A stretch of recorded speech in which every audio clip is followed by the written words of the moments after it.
Everyone, कैसे हैं आप सभी। आज के वीडियो में हम लोग स्पेशली डिस्कस करने वाले हैं रीट पात्रता परीक्षा। अगर आप लोग राजस्थान में तृतीय श्रेणी शिक्षक बनना चाहते हैं तो शिक्षक बनने से पहले आप लोगों को एक जो है वो पात्रता परीक्षा देनी होगी। अगर आप लोग पात्रता परीक्षा को पास करते हैं देन आप लोगों को तृतीय श्रेणी का जो पेपर होता है वो देने का मौका मिलता है। तो जैसा कि आप लोगों को कई दिनों से ये इन्फॉर्मेशन मिल रही है कि रीट पात्रता परीक्षा जो है वो आप लोगों के फरवरी में होने वाली है, तो हमारे माइंड में एक ही क्वेश्चन है कि क्या इसके सिलेबस में चेंज होगा और क्या क्या इस परीक्षा की स्कीम में चेंजेस होने वाले हैं, चेंजेस होंगे या नहीं होंगे, नोटिफिकेशन कब तक आएगा, एग्जाम कब तक होगा। नेगेटिव मार्किंग को लेकर जो है वो सारे कैंडिडेट के माइंड में जो है वो कंफ्यूजन है। और इस परीक्षा का जो पैटर्न है वो पिछली बार की तरह ही रहेगा या फिर इस बार जो है वो हम लोगों को कोई नया पैटर्न देखने को मिलेगा। जो भी इंफॉर्मेशन है वो सारी की सारी इंफॉर्मेशन मैं आज की वीडियो में इस एक कंप्लीट वीडियो में आप लोगों के सारे डाउट्स जो है वो क्लियर करने की कोशिश करूंगी। सो चैनल पर पहली बार आए हैं, पहली बार विजिट कर रहे हैं तो प्लीज वीडियो को लाइक करके चैनल को सब्सक्राइब कर लीजिए ताकि इसी तरीके की रीट से regarding information and other teaching examination से जो भी इंफॉर्मेशन होती है वो हम हमारे चैनल पर आप लोगों को प्रोवाइड करवाते हैं। जैसा कि हमको पता है कि ये एक आप लोगों की पात्रता परीक्षा होती है। इस पात्रता परीक्षा को पास करने के बाद में आप लोगों को इसके लिए एक मुख्य परीक्षा देनी होती है। तो इस परीक्षा को देने के बाद में ऐसा नहीं है कि आप इस परीक्षा को पास कर लेते हैं तो आप लोगों के मेरिट बनेगी देन आप लोगों के जॉब लग जाएगी, इसमें ऐसा नहीं होता है। ये केवल एक पात्रता परीक्षा होती है। एक पात्रता जो है वो आप लोगों को मिलती है, एक सर्टिफिकेट मिलता है। कितने मार्क्स कितनी कितनी कैटेगरीज के लिए चाहिए उन सब के बारे में आज की वीडियो में हम लोग डिस्कस करने वाले हैं। सबसे पहले अगर मैं बात करूं इस परीक्षा के नोटिफिकेशन की तो देखिए नोटिफिकेशन जो है वो हम लोगों को जो है वो 25 नवंबर तक देखने को मिल सकता है। और ये जो न्यूज है वो कल की ही न्यूज है, कल से ये न्यूज जो है वो हमारे सामने स्प्रेड हो रही है रीट परीक्षा को लेकर, क्योंकि जब से रीट के बारे में इंफॉर्मेशन मिल रही है अलग अलग इंफॉर्मेशन हम लोगों को हर एक न्यूज चैनल से देखने को मिलती है। तो अगर हम लोग नोटिफिकेशन की बात करें तो 25 ऑफ नवंबर को हम लोगों को इसका नोटिफिकेशन देखने को मिल जाएगा और फॉर्म फिलिंग की जो प्रक्रिया है वो आप लोगों के 1 दिसंबर से स्टार्ट हो जाएगी। और एग्जाम डेट की बात करें तो एग्जाम डेट अभी तक कंफर्म नहीं बताई गई है, बल्कि अभी तक एग्जाम डेट के मंथ बताया गया है कि आप लोगों को फरवरी में इसका जो है वो एग्जाम देखने को मिल सकता है। तो देखिए 25 नवंबर तक तो आप लोगों के फॉर्म फिल किए जाएंगे, फॉर्म नोटिफिकेशन आएगा 1 नवंबर से आप लोगों के इसके जो है वो फॉर्म फिल किए जाएंगे। और फरवरी में देखिए फेब में आप लोगों के परीक्षा होने के चांसेस है, फरवरी में परीक्षा होने के चांसेस है। तो हो सकता है अगर हम लोग माने कि मिड में आप लोगों के माना जा रहा है कि परीक्षा हो सकती है तो मिड के हिसाब से देखिए। और आज हो चुकी है आप लोगों के 10 ऑफ नवंबर, तो आप लोग देखिए अगर आप लोग नवंबर के हिसाब से देखें तो लगभग जो है वो आप लोगों के 2 से 2.5 महीने प्रॉपर तैयारी के लिए आप लोगों के पास में है। तो इन 2 से 2.5 महीने के अंदर क्या एक प्रॉपर स्ट्रेटेजी को आप फॉलो करें कि आप लोग इस पात्रता परीक्षा को बहुत अच्छे मार्क्स के साथ में क्वालिफाई कर पाए। तो देखिए सबसे पहले अगर मैं इस एग्जाम पैटर्न की बात करूं तो इस एग्जाम का पैटर्न कैसा रहता है तो ये हम लोग यहाँ पर डिस्कस करेंगे। उससे पहले अगर मैं बात करूं सिलेबस की कि सिलेबस में क्या आप लोगों को चेंजेस देखने को मिलेगा, तो देखिए सिलेबस जो है वो हमारे सामने अभी तक यही न्यूज स्प्रेड हो रही है कि इस बार जो है वो सिलेबस में कोई भी चेंजेस नहीं होगा। जो आप लोगों का प्रीवियस सिलेबस है वही रहेगा, बट कुछ एनसीईआरटी की बुक्स जो है उसमें कुछ टॉपिक्स जो है वो ऐड ऑन कर लिए गए हैं। तो उसके बेसिस पर ही अगर आप लोगों को कुछ एक दो टॉपिक्स जो है वो क्लासेस वाइज जो है वो एक दो ऐड ऑन देखने को मिल सकते हैं। अदरवाइज आप लोग अपनी प्रीवियस जो सिलेबस है उसके बेसिस पर आज आप लोग जो है वो आज से अपने प्रिपरेशन को स्टार्ट कर सकते हैं। बाकी इसका जो अगर कोई भी चेंजेस होता है अगर रीट पात्रता परीक्षा में तो वो आप लोगों को नोटिफिकेशन के साथ में कंप्लीट इसकी जो भी इंफॉर्मेशन है वो आप लोगों को देखने को मिल जाएगी। और ये एक पात्रता परीक्षा होती है, इसके बाद में आप लोगों को एक मुख्य परीक्षा देनी होती है। ये इस परीक्षा को देने के बाद में आप लोगों को जॉब नहीं लगती है, जॉब के लिए आप लोगों को अलग से पेपर देना होता है। अगर मैं बात करूं इसमें पासिंग मार्क्स की तो देखिए अगर आप लोग एज जनरल कैटेगरी है तो आप लोगों को 90 नंबर लाने होते हैं, और अगर आप लोग किसी कैटेगरी से बिलोंग करते हैं तो आप लोगों को जो है वो 82 जो है वो मार्क्स लाने होते हैं। यहाँ पर मार्क्स की बात कर रहे हैं, देखिए यहाँ पर जो है वो आप लोगों को नेगेटिव मार्किंग जो है वो देखने को नहीं मिलती है। No negative marking, negative marking इस परीक्षा में नहीं होती है। टोटल ये जो पेपर होता है वो टोटल आप लोगों को जो है वो 150 मार्क्स का देखने को मिलता है, जिसमें से आप लोगों को या तो 90 नंबर लाने हैं या फिर आप लोगों को 82 मार्क्स लाने हैं। 90 number as general category, 82 marks as अगर आप लोग किसी अदर कैटेगरी से बिलोंग करते हैं तो आप लोगों को 82 मार्क्स लाने हैं। अगर आप लोग किसी अदर स्टेट से बिलोंग करते हैं तो आप लोगों को जो है वो 90 नंबर लाने होंगे, क्योंकि अदर स्टेट के कैंडिडेट को किसी अन्य क्षेत्र में जाने पर जो है वो एज अ जनरल कैटेगरी ही माना जाता है। उसके बाद में हम लोग बात करें इस परीक्षा के जो लेवल्स होते हैं, वो 2 लेवल में आप लोगों को ये परीक्षा देखने को मिलती है। आप लोगों के ये 2 लेवल होते हैं, एक होता है आप लोगों के लेवल 1 एंड देन दूसरा होता है लेवल 2। लेवल 1 जो होता है वो कक्षा फर्स्ट से लेकर 5th क्लास तक के कैंडिडेट्स के लिए लेवल 1 होता है, एंड लेवल 2 आप लोगों को 6th to 8 वाले कैंडिडेट के लिए जो है वो आप लोगों को लेवल 2 होता है। यानी ऐसे कैंडिडेट जो फर्स्ट क्लास से लेकर 5th क्लास तक के टीचर बनना चाहते हैं, उन लोगों को लेवल 1 का पेपर देना होता है, और लेवल 2 होता है 6th क्लास से लेकर 8th क्लास तक के जो शिक्षक बनना चाहते हैं उनको लेवल 2 का पेपर देना होता है। लेवल 1 के कैंडिडेट जो जिन्होंने बीएसटीसी किया है, बीएसटीसी या उन्होंने डीएलएड किया है, या फिर उन्होंने डिप्लोमा किया है, 12th के बाद में 2 साल का जो डिप्लोमा कोर्स होता है वो। और लेवल 2 के लिए अगर आप लोगों ने ग्रेजुएशन किया है, अगर आप लोगों ने साथ ही साथ अगर आप लोगों ने बीएड किया है, ग्रेजुएशन बीएड, या फिर अगर आप लोगों ने 4 साल का integrated BEd plus graduation course किया है, तो भी आप लेवल 2 के लिए एलिजिबल हो पाते हैं। अब हम लोग देख लेते हैं इस एग्जाम की टोटल स्कीम कैसी होती है, कैसा पेपर आता है, पैटर्न क्या रहता है। देखिए लेवल 1 की बात करें, पेपर 1 की और पेपर 2 की, तो दोनों ही जो परीक्षाएं होती है वो आप लोगों के जो है वो 5-5 जो है वो पार्ट्स में डिवाइड रहती है। पहला सब्जेक्ट आता है आप लोगों के चाइल्ड डेवलपमेंट एंड पेडागोजी, जो आप लोगों को 30 मार्क्स का देखने को मिलता है, जिसमें आप लोगों के बालक से रिगार्डिंग, यानी कि जो बच्चा होता है, बच्चे के रिगार्डिंग आप लोगों को इसमें क्वेश्चंस देखने को मिलते हैं।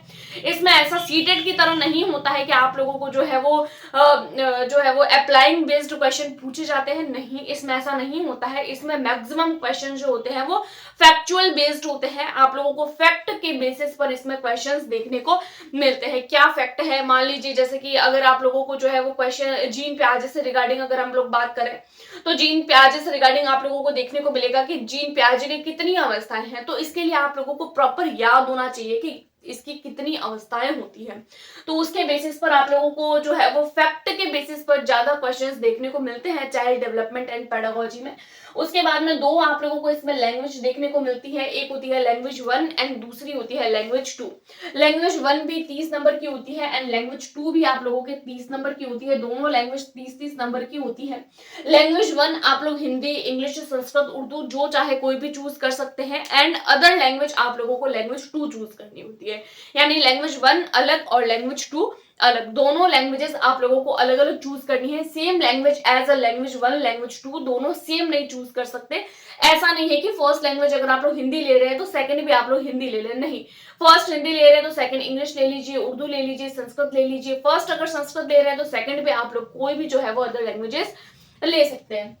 आप लोगों के जो लैंग्वेज 1 और लैंग्वेज 2 होते हैं, ये जो है वो आगे और डिवाइड्स रहते हैं आप लोगों के 50-50 मार्क्स में। किस तरीके से रहता है, देखिए 15 नंबर अलग होते हैं, 15 नंबर अलग होते हैं। 15 नंबर का आप लोगों के इसमें जो है वो पेडागोजी पूछी जाती है। पेडागोजी का मतलब होता है आप लोगों के सब्जेक्ट को किस तरीके से पढ़ाएंगे। यानी कि हिंदी भाषा है तो भाषा के रिगार्डिंग बच्चे की लैंग्वेज डेवलपमेंट के लिए आप क्या कोशिशें कर सकते हैं, इसकी आप लोगों की शिक्षण विधियां, आप लोगों के बच्चे के जो टीचिंग मेथड्स होते हैं, वो सारी की सारी चीजें आप लोगों को पेडागोजी में, और पेडागोजी कहीं ना कहीं आप लोगों की जो है वो सीडीपी से कनेक्टेड रहती है। और ये वाले जो 15 नंबर होते हैं ये आप लोगों के कंटेंट होता है, और इस कंटेंट में आप लोगों को जो है वो 2 पैसेज पूछे जाते हैं। एक 7 नंबर का पैसेज होता है, एक 8 नंबर का पैसेज होता है, जिसमें grammar based and passage based questions आप लोगों को देखने को मिलते हैं। सीटेट की परीक्षा की बात करें तो सीटेट की परीक्षा में ग्रामर नहीं पूछी जाती है, बट रीट पात्रता परीक्षा थोड़ी सी भिन्न होती है। इसमें आप लोगों को जो है वो ग्रामर के क्वेश्चंस भी काफी जो है वो अमाउंट में देखने को मिलते हैं। उसके बाद में उसी तरीके से सेम लैंग्वेज 2 रहता है। लैंग्वेज 2 में भी आप लोगों को एक पेडागोजी देखने को मिलती है, देन दूसरा आप लोगों को कंटेंट देखने को मिलता है। अगेन से ये पार्ट भी आप लोगों के 15-15 नंबर में डिवाइडेड रहता है। 15 नंबर की पेडागोजी और 15 नंबर के 2 पैसेज आते हैं, एक 7 नंबर का एंड दूसरा जो होता है वो 8 नंबर का। ये हो जाती है हमारी लैंग्वेज। उसके बाद में अगर हम लोग बात करें मैथ्स की, तो देखिए मैथ्स जो होता है वो आप लोगों के फर्स्ट से लेकर 5th क्लास तक के, अगर आप लोग टीचर बन रहे हैं तो फर्स्ट से लेकर 5th क्लास तक के एनसीईआरटी के क्वेश्चंस देखने को मिलते हैं। यहाँ पर मैथ्स भी 2 पार्ट्स में डिवाइडेड रहती है, 20 एंड 10 मार्क्स में। 10 मार्क्स की आप लोगों के यहाँ पर अगेन जो है वो पेडागोजी आती है। अब यहाँ पर पेडागोजी कैसी देखने को मिलेगी, तो देखिए यहाँ पर मैथ्स पेडागोजी देखने को मिलती है। बच्चे को किस तरीके से मैथ्स को हम सिखा सकते हैं, किस तरीके से पढ़ा सकते हैं, समाज में गणित का क्या एक उद्देश्य है, गणित का उद्देश्य क्या हो सकता है, गणित का सिलेबस कैसा होना चाहिए, गणित का करिकुलम कैसा होना चाहिए, पाठ्यक्रम कैसा होना चाहिए, वो सारी की सारी चीजें हम लोगों को, उसके अलावा शिक्षण विधियां, पढ़ाने का तरीका, एक टीचर का नजरिया गणित को लेकर, बच्चे और बच्चे से रिगार्डिंग, लड़का हो चाहे लड़की हो, जेंडर के रिगार्डिंग क्वेश्चंस, सोशलाइजेशन से रिगार्डिंग क्वेश्चंस भी आप लोगों को मैथ्स में देखने को मिलते हैं। वो कंप्लीट पेडागोजी में आप लोगों को देखने को मिल जाएंगे। एंड 20 मार्क्स का आप लोगों को कंटेंट देखने को मिलता है। कंटेंट में आप लोगों के न्यूमेरिकल बेस्ड क्वेश्चन आते हैं, जो आप लोगों को एनसीईआरटी बेस्ड क्वेश्चंस देखने को मिलते हैं। अगेन से अगर मैं ईवीएस की बात करूं तो ईवीएस जो होती है वो आप लोगों के अगेन से 2 पार्ट्स में डिवाइड रहती है। एक होता है आप लोगों का 20 मार्क्स, एक होता है आप लोगों के 10 मार्क्स। 10 मार्क्स अगेन से आप लोगों के पेडागोजी वाला पोर्शन हो जाता है, जिसमें अगेन से ईवीएस को कैसे पढ़ाना है, क्या करना है, ईवीएस की क्या जरूरत है हमारे स्टडी में, वो सारी चीजें आती है। 20 मार्क्स जो होता है वो आप लोगों की ईवीएस का कंटेंट, जो आप लोगों को एनसीईआरटी बेस्ड देखने को मिलता है। ये हो जाता है हमारे पेपर 1 की स्कीम। अब हम लोग बात कर लेते हैं पेपर 2 की स्कीम। देखिए जिस तरीके से पेपर 1 में आप लोगों को सीडीपी देखने को मिलती है, उसी तरीके से सीडीपी पेपर 2 में भी आप लोगों को देखने को मिल जाएगी। उसके अलावा अगर मैं बात करूं आप लोगों के साथ में, एक सेकंड रुकिएगा, पहले मैं कंप्लीट इरेज कर लेती हूँ ताकि आप लोगों को समझ में आ सके कि हम लोग बात क्या कर रहे हैं। कंप्लीट आप लोगों को पेपर 1 की जैसा ही पेपर 2 देखने को मिलता है, ज्यादा कोई फर्क नजर नहीं आता है पेपर 1 और पेपर 2 में। सीडीपी आप लोगों को जो है वो इसमें भी जो है वो वैसी ही देखने को मिलेगी। सिलेबस जो है वो ऑलमोस्ट सेम रहता है, बट जो क्वेश्चंस का लेवल होता है वो काफी जो है वो बदलावा नजर आता है।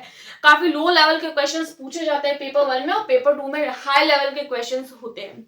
उसके अलावा लैंग्वेज 1 एंड लैंग्वेज 2 की स्कीम ऑलरेडी उसी तरीके से होती है जो मैं आप लोगों को बता चुकी हूँ। अगेन से 30-30 नंबर की देखने को मिलती है।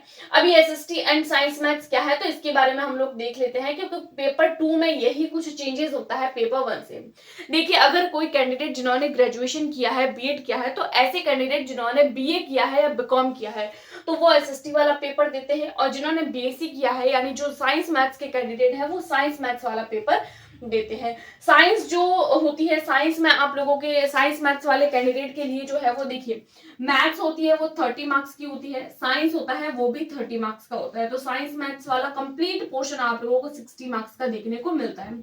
अगेन से आप लोगों के 20 एंड 10 मार्क्स होते हैं यहाँ पर भी, और यहाँ पर भी आप लोगों को 20 एंड 10 मार्क्स देखने को मिलते हैं।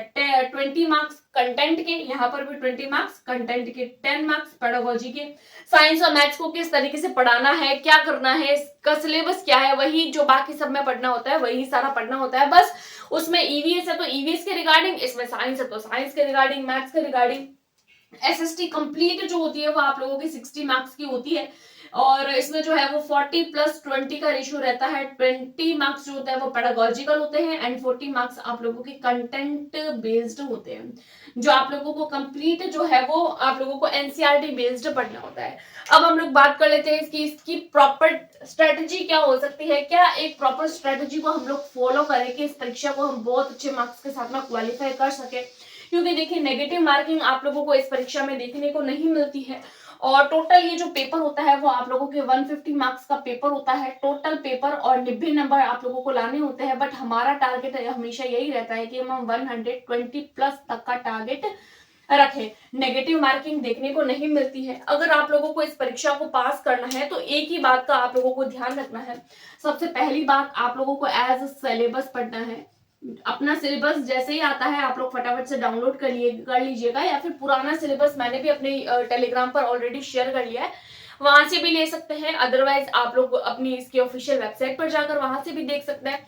सिलेबस को डाउनलोड करिए, जो भी पढ़ना है एज सिलेबस पढ़िए। सिलेबस में जो दिया गया है उसके बेसिस पर एनसीईआरटी को ध्यान में रखते हुए पढ़िए। जो भी क्वेश्चंस बनते हैं वो एनसीईआरटी एंड आरबीएससी में से देखने को मिलते हैं। देखिए आरबीएससी की जो बुक्स है वो आप लोगों की जो है वो अभी आनी बंद हो गई है, नहीं आती है, क्योंकि अब ऑल इंडिया में आप लोगों के एनसीईआरटी बुक्स ही चलती है। तो एनसीईआरटी में से क्वेश्चंस देखने को मिलेंगे। और तीसरी बात आती है आप लोगों के maximum time previous year questions. Previous year questions करने का एक बेनिफिट आप लोगों को मिलता है, आप लोगों को आइडिया लगता है कि क्वेश्चंस कैसे बन रहे हैं, हमारी तैयारी में क्या कमजोरी है, क्या किस टॉपिक पर हम लोगों को फोकस करने की जरूरत है, क्या अभी हम लोगों को और सब कुछ पढ़ने की जरूरत है। तो ये 3 चीजें होती है, अगर आप लोग इन 2 से ढाई महीने के अंदर अगर आप लोग इन 3 चीजों को ध्यान में रखते हैं तो आप रीट पात्रता परीक्षा को आसानी से क्लियर कर सकते हैं। मैंने भी 2 बार इस परीक्षा को दिया है और दोनों बार मैंने इस पात्रता परीक्षा को क्लियर किया है और इसके बारे में मैं ऑलरेडी बता चुकी हूँ आप लोगों को अपनी प्रीवियस वीडियो में। और साइंस के लिए हम ऑलरेडी हमारे चैनल पर प्रिपेयर कर रहे हैं और उसकी प्लेलिस्ट भी मैंने बना दी है। मैं खुद मेरे हैंड रिटन नोट्स आप लोगों के साथ में शेयर करती हूँ जो मैंने अपने एग्जाम की तैयारी के समय बनाए थे। और ये आज की वीडियो में मुझे आप लोगों के साथ में डिस्कस करना था। और चैनल पर पहली बार विजिट कर रहे हैं तो चैनल को सब्सक्राइब जरूर करिए, क्योंकि और भी टीचिंग एग्जाम के रिगार्डिंग हम लोग इन्फॉर्मेशन भी देते हैं, साथ साथ में प्रिपरेशन भी करवाते हैं। सो आज के वीडियो में इतना ही, मिलते हैं नेक्स्ट वीडियो में, तब तक के लिए टेक केयर, गुड लक।